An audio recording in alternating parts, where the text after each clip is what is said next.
Lucas 11, a partir do versículo 9, nós lemos assim: Por isso lhes digo, peçam e lhes será dado, busquem e encontrarão, batam e a porta lhes será aberta. Pois todo o que pede recebe, o que busca encontra, e aquele que bate, a porta será aberta. Qual pai entre vocês, se o filho lhe pedir um peixe, em lugar disso lhe dará uma cobra? Ou se pedir um ovo, lhe dará um escorpião? Se vocês, apesar de serem maus, sabem dar boas coisas aos seus filhos, quanto mais o Pai que está nos céus dará o Espírito Santo a quem o pedir. Querido Deus, te pedimos mais uma vez que nos ajude nessa conversa, Senhor.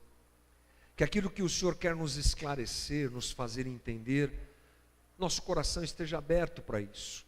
Que não haja em nós qualquer tipo de resistência, preocupação, distração, que roube de nós a oportunidade de sairmos daqui edificados pela Tua palavra, Senhor. Que o Teu Espírito encontre realmente liberdade, que nós queremos dar a Ele, para nos ensinar a Tua vontade nessa noite, Senhor. Me ajuda a conversar com os meus irmãos, e eu confio na Tua capacitação e na Tua graça nesse momento, Senhor. É o que nós pedimos e oramos em nome de Jesus. Amém. Muito bem. Esse é um trecho da Bíblia. Nós temos conversado sobre Lucas já faz um tempo, vamos continuar conversando ainda mais um tempo, analisando as palavras de Jesus e tentando extrair delas aquilo que Ele quer nos ensinar e aprender um pouco mais das próprias palavras de Jesus. O que Jesus quis dizer quando disse tal coisa. E a gente tem analisado as palavras de Jesus, aquelas que Ele proferiu na sua viagem entre a Galileia e Jerusalém. E aqui é mais um daqueles momentos quando Jesus fala com os seus discípulos. Então vamos retroceder um pouquinho ao começo do capítulo 11. Nós encontramos Jesus apresentando a oração do Pai Nosso aos seus discípulos. Falamos isso há 2 domingos atrás, domingo retrasado, para ser mais específico, né? E pudemos analisar a oração de Jesus, aprendemos que todo rabi tinha uma oração que demonstrava a sua maneira de compreender o mundo e de se relacionar com Deus. Por isso os discípulos pedem a Jesus uma oração. Eles até dizem que João Batista já havia ensinado a oração dele aos seus discípulos, porque que Jesus ainda, como rabi, não havia feito isso. E Jesus apresenta a famosa e conhecida oração do Pai Nosso, e nós nos debruçamos sobre ela e aprendemos várias coisas sobre ela. Aprendemos, por exemplo, que Deus é nosso Pai. Aprendemos que a palavra Abba, usada por Jesus no hebraico, é uma palavra que nos remete ao relacionamento de uma criança de colo com o seu pai.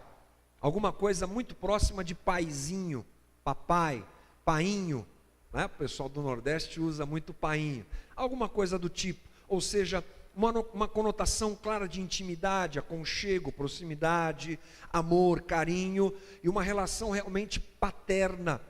O que nos traz novidade nessa situação é que até a vinda de Jesus, Deus era apresentado sempre como Deus Senhor dos exércitos.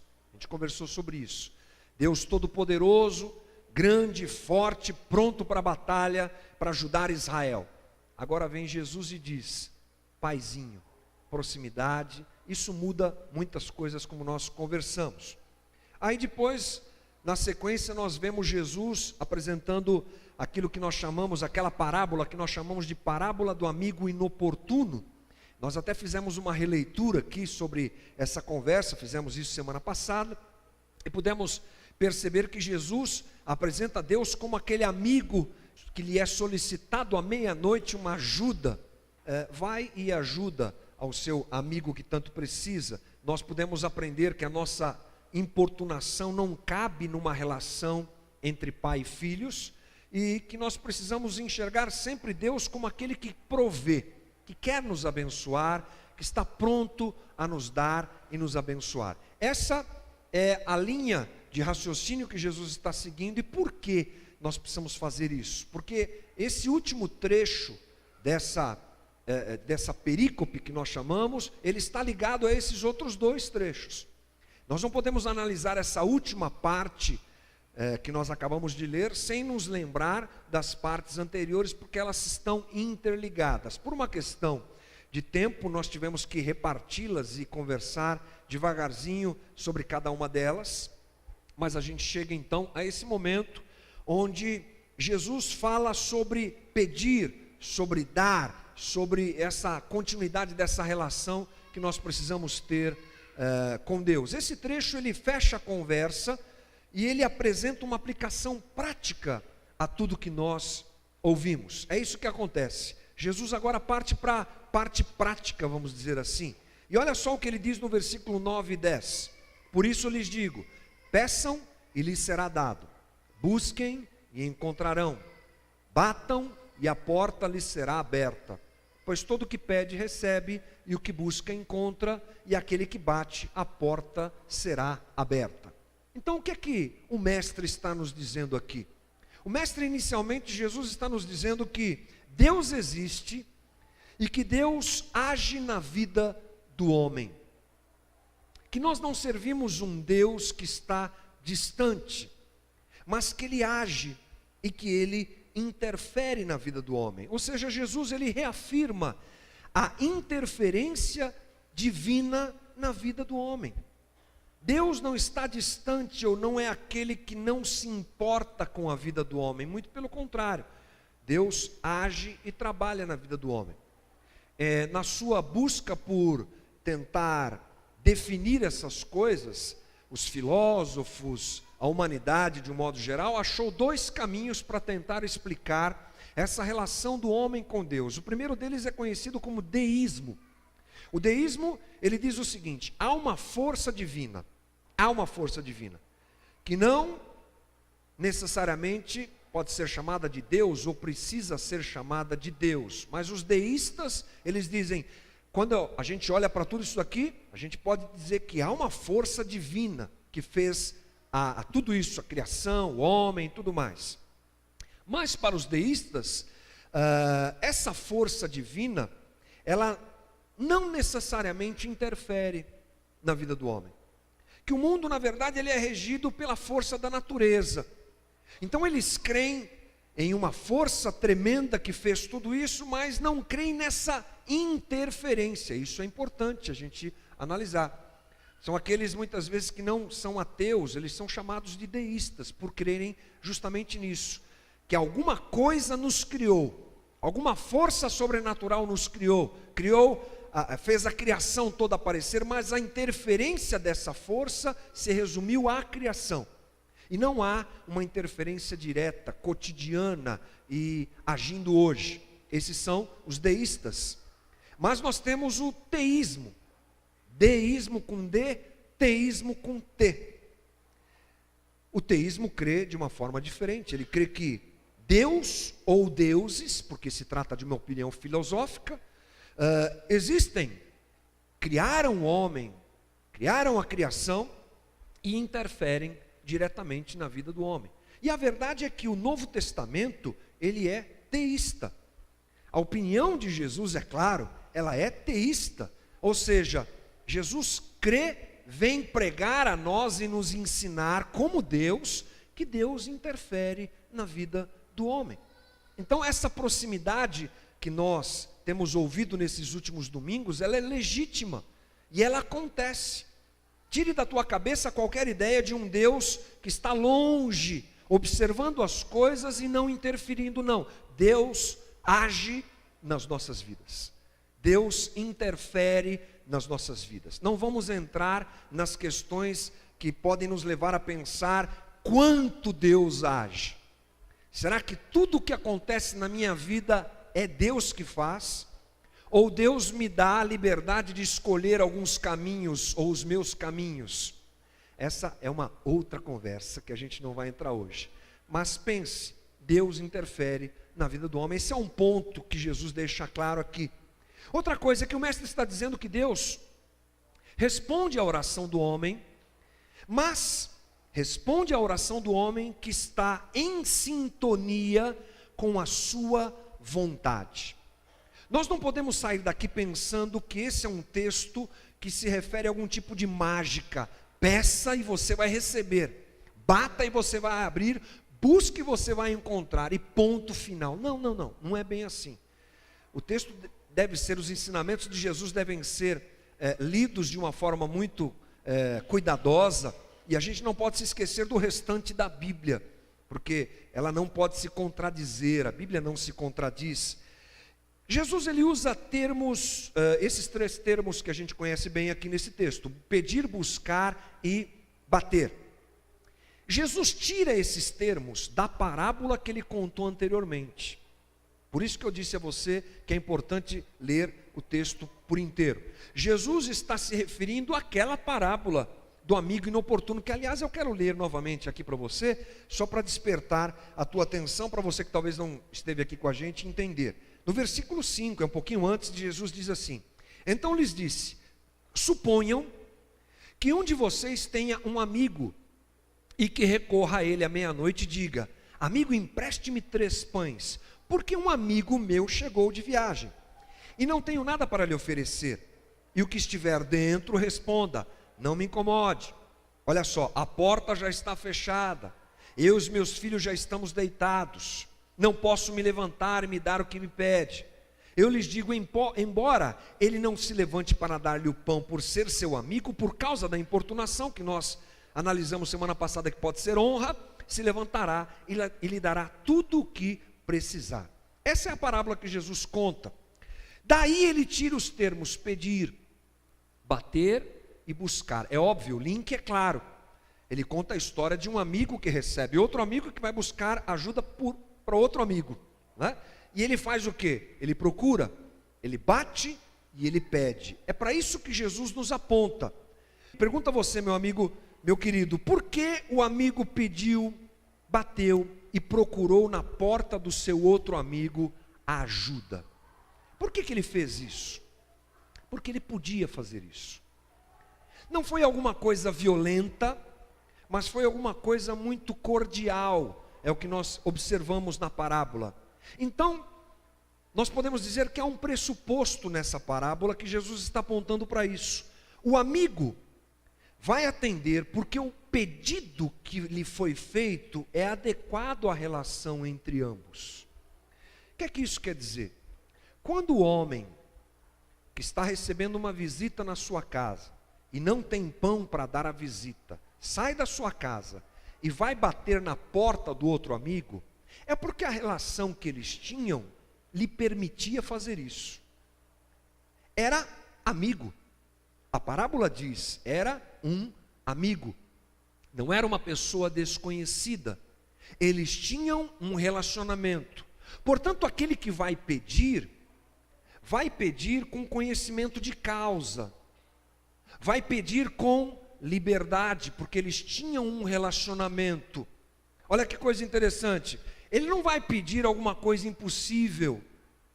Ele vai pedir alguma coisa que ele sabia que o seu amigo lhe podia dar e que estava dentro do limite da relação entre eles. Ou seja, aquele homem não vai pedir, por exemplo, a mulher do outro. Tipo assim: ô meu amigo, dá para você emprestar a sua mulher, que chegou um viajante na minha casa aqui, e dá para ela ir cozinhar alguma coisa lá, ou fazer algumas coisas a mais lá com ele? Não, é claro que não. Isso daí feriria a relação entre eles. Ele pede alguma coisa que é possível, que a relação, eu sei que é meu amigo, eu sei que ele tem pão, e eu sei que dentro da nossa relação, ele pode me atender. É para isso que Jesus está nos apontando. Então nós estamos falando de uma sintonia entre aquele que pede e entre aquele que dá. E esse é um fator fundamental na nossa compreensão quando nós vamos orar e pedir alguma coisa a Deus. Se a nossa relação com Deus é a relação de filhos e pai, se nos consideramos filhos e nos relacionamos com Deus e o enxergamos como pai, Dentro dessa relação, vamos encontrar a liberdade de poder apresentar os nossos pedidos a Deus. E não apresentarmos pedidos que sejam esdrúxulos, que firam a nossa relação com Deus e que fujam à própria vontade de Deus para a nossa vida. O teólogo Russell Champlin diz assim: nesse aspecto, a nossa oração é um ato de exploração, que busca entender a vontade de Deus. Eu estou pedindo a Deus? Estou, mas estou avaliando na minha relação com Deus se aquilo é a vontade de Deus também para a minha vida. Se Deus tem o desejo de me abençoar com aquilo, se Deus se agrada de me proporcionar viver aquilo que eu tenho pedido, e aqui nós começamos a pensar se nós temos pedido pão ou pedido alguma coisa fora da vontade de Deus. Portanto, essa é a reflexão que nós devemos fazer. O segredo está na relação entre pais e filhos. Jesus apresenta uma clara ideia de que o pai vai atender os seus filhos como nós atendemos aos nossos filhos. Aí ele parte para esse lado. Jesus começa agora a falar da relação paternal que nós temos com Deus. E ele entra na sequência do texto dizendo: qual pai entre vocês, se o filho lhe pedir um peixe, em lugar disso lhe dará uma cobra? Ou se pedir um ovo, lhe será um escorpião, se lhe dará um escorpião? Se vocês, apesar de serem maus, sabem dar boas coisas aos seus filhos, quanto mais o Pai que está nos céus dará o Espírito Santo a quem o pedir. Pense comigo, irmão, relação paterna, filhos e pais. Pense na tua relação com os teus pais, que aí todos têm, e você que tem filhos, pense na tua relação com os teus filhos. Nós temos um esforço incrível e fazemos um esforço incrível para atender às demandas dos nossos filhos. E não se engane, você que não tem filhos, essa é uma verdade que vai te atingir quando você os tiver, porque os teus pais também fizeram isso por você. Pode ter certeza que aquela coisa que o teu pai não te deu, que a tua mãe não te deu, que você chorou tanto, é porque ele ou não era adequada, o momento não era adequado para lhe dar, ou não havia possibilidade de te dar. Mas a verdade é que todos nós nos preocupamos com os nossos filhos, e nós queremos dar a eles o melhor, apesar de sermos maus, apesar do mal habitar em nós, a nossa relação paterna, maternal, paternal com os nossos filhos nos empurra para isso.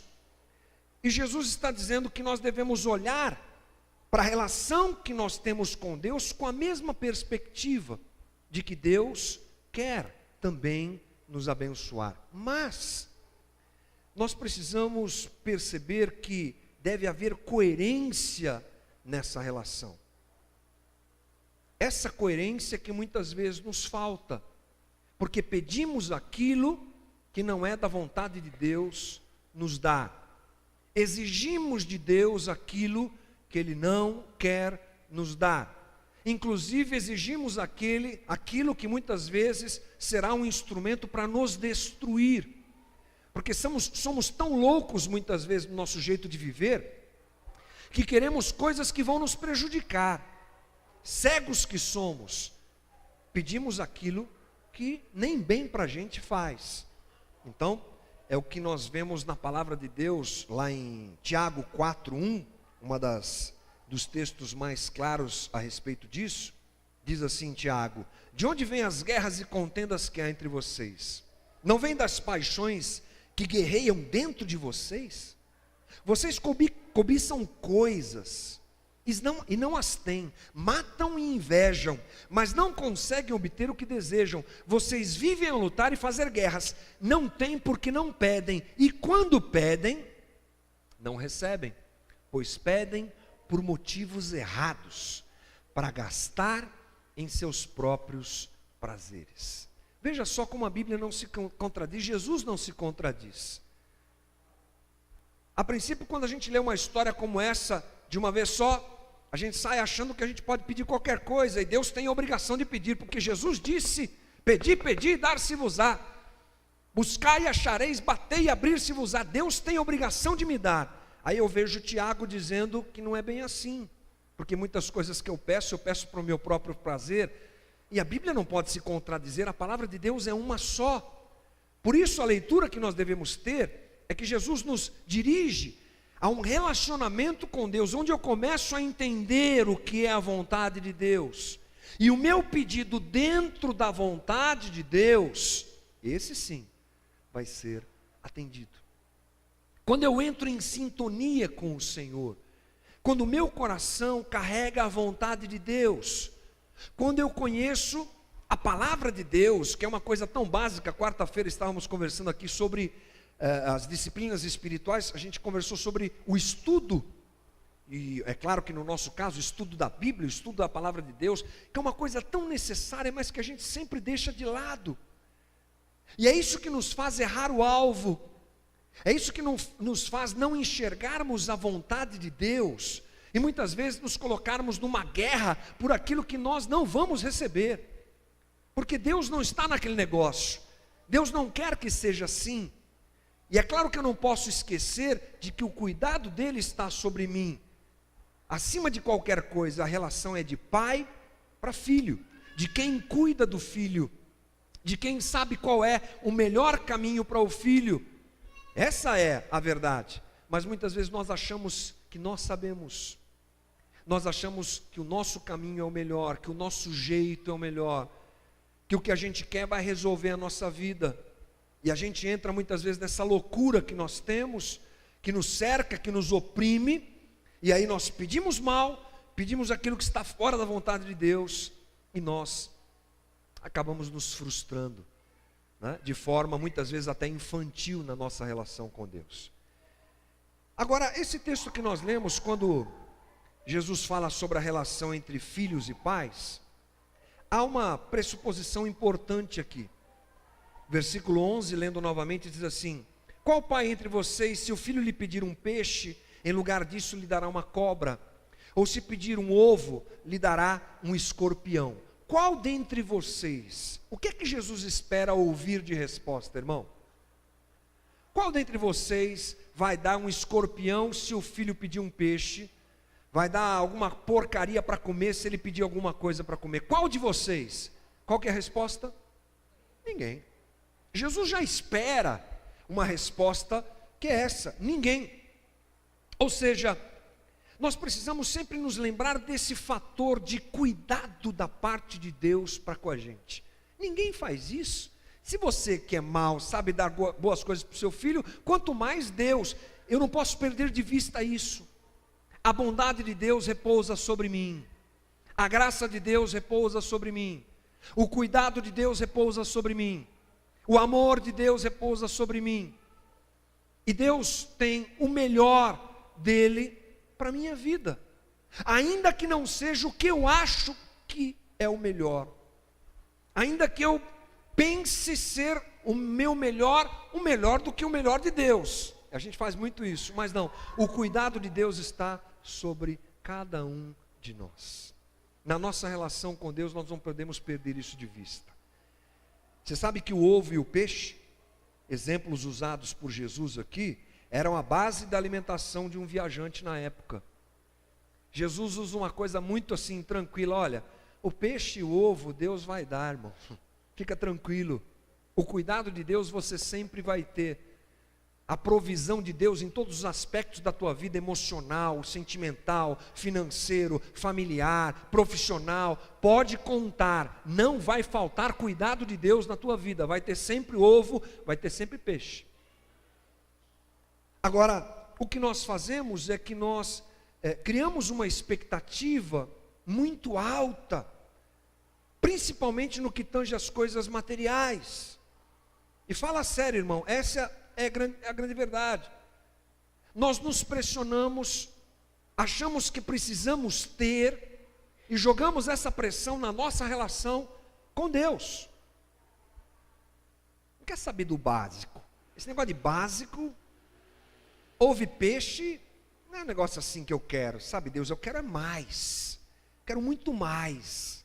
E a gente coloca Deus como um ser que nos serve para atender às demandas da nossa lombriguice, que a gente tem que satisfazer, porque eu preciso ter, eu quero mais, e Deus vai me dar mais, e o melhor de Deus está por vir. A gente sempre fala isso pensando nas grandes coisas que Deus vai nos dar, E a gente não quer saber desse cuidado, a gente quer trazer essa necessidade, essa fome para a nossa relação com Deus, e esse é um grande perigo. Sabe por quê? Porque Jesus finaliza a sua conversa, finalzinho do versículo 12, tem uma coisa muito importante para a gente pensar e também já partir para o encerramento da nossa conversa, que ele diz assim: quanto mais o Pai que está nos céus dará o Espírito Santo a quem o pedir. Isso é muito importante, irmão. Jesus vem falando desde a oração do Pai Nosso sobre esse relacionamento, conta uma parábola sobre um amigo que vai atender a necessidade de outro amigo e fala: Deus é esse amigo que vai te atender. Aí ele entra nessa parte mais prática e fala: peça, e fala: busque, e fala: bata, que Deus vai te dar. E aí ele vai afunilando, afunilando, e chega, sabe em quem? Nele mesmo. Jesus afunila tudo e diz: quanto mais o Pai que está nos céus dará o Espírito Santo a quem o pedir. É. Porque a coisa mais, vou usar o termo coisa, me perdoem, mas é o que cabe numa conversa como essa, num momento como esse. A coisa mais importante que nós podemos ter e receber de Deus é Ele mesmo. Por isso é que ele aponta para o Espírito Santo, que é o Deus vivo que opera hoje no nosso meio. Deus aponta para si mesmo como alvo máximo da sua dádiva. Jesus aponta para si mesmo como alvo máximo daquilo que nós podemos ter da parte de Deus. O que mais especial eu posso ter de Deus do que Ele mesmo na minha vida? Me diz aí, irmão.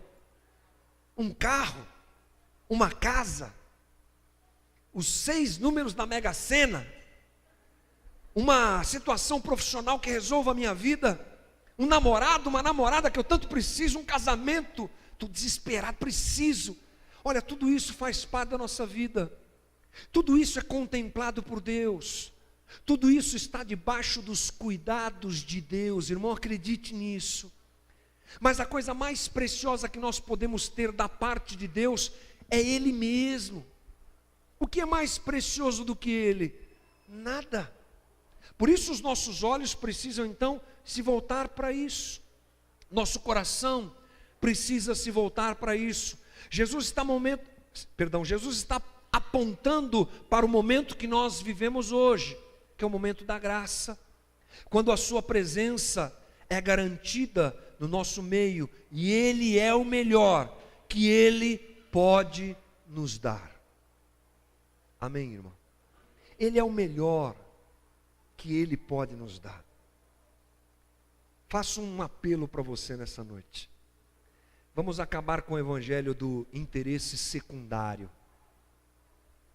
que bate a nossa porta frequentemente, infelizmente invade as nossas televisões diariamente.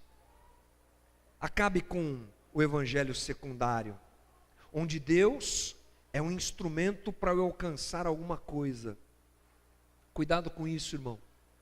A gente já falou sobre isso muitas vezes nas nossas conversas, mas é claro que o texto e a conversa que nós temos hoje nos encaminha para essa finalização.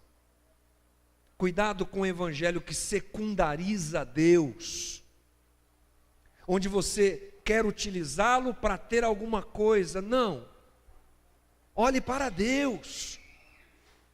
Coloque o teu coração em Deus. Ame a Deus. Crie uma relação de amor, de cuidado com Deus, de relacionamento paternal com Deus, e saiba, todas as coisas estão sob o controle dEle. E o coração dEle é o coração de um pai extremamente generoso, que sabe as tuas carências e necessidades, e que cuidará de cada uma delas, em nome de Jesus. Eu encerro a nossa conversa lendo para você Mateus capítulo 6. Mas eu vou ler aqui na linguagem da Bíblia a mensagem. eu acho que ela é bem interessante para a gente ler. Diz assim, Mateus 6:24. Vocês não podem adorar dois deuses ao mesmo tempo. Amando um Deus, acabarão odiando o outro. A adoração a um alimenta o desprezo pelo outro. Vocês não podem adorar a Deus e ao dinheiro.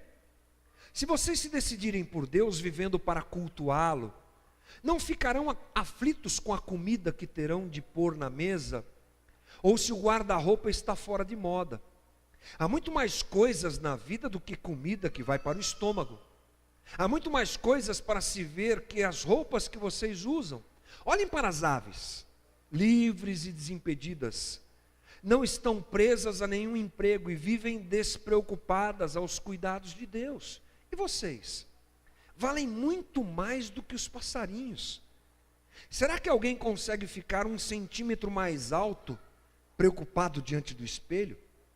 Todo esse tempo e dinheiro gasto com moda, pensam que faz muita diferença? Em vez de correr atrás da moda, caminhem pelos campos e observem as flores silvestres. Elas não se enfeitam, nem compram, mas vocês já viram formas e cores mais belas? Os 10 homens e mulheres da lista dos mais bem vestidos iriam parecer maltrapilhos comparados a essas belas flores. Se Deus dá tanta atenção à aparência das flores do campo, e muitas delas nem mesmo são vistas, não acham que Ele irá cuidar de vocês, terá prazer em vocês e fazer o melhor por vocês? Quero convencê-los a relaxar e não se preocuparem tanto em adquirir. Em vez disso, reflitam dar correspondendo assim ao cuidado de Deus. Quem não conhece Deus e não sabe como Ele trabalha, é que se prende a essas coisas. Mas vocês conhecem Deus e sabem como Ele trabalha. Orientem sua vida de acordo com a realidade, a iniciativa e a provisão de Deus. Não se preocupem com as perdas e descobrirão que todas as suas necessidades serão satisfeitas. É o famoso: buscai primeiro o reino de Deus e a sua justiça, e todas as outras coisas lhes serão acrescentadas. Que Deus nos ajude nisso, irmão. E que o nosso coração esteja sempre voltado ao Senhor, e a preocupação diminua, e o estresse diminua, e a pressão da nossa relação com Deus deixe de existir, e sejamos filhos que entendem que Deus cuida de nós, e que tem o melhor para cada um de nós. Hoje é dia da gente baixar o estresse, e colocar a nossa necessidade nas mãos do Senhor.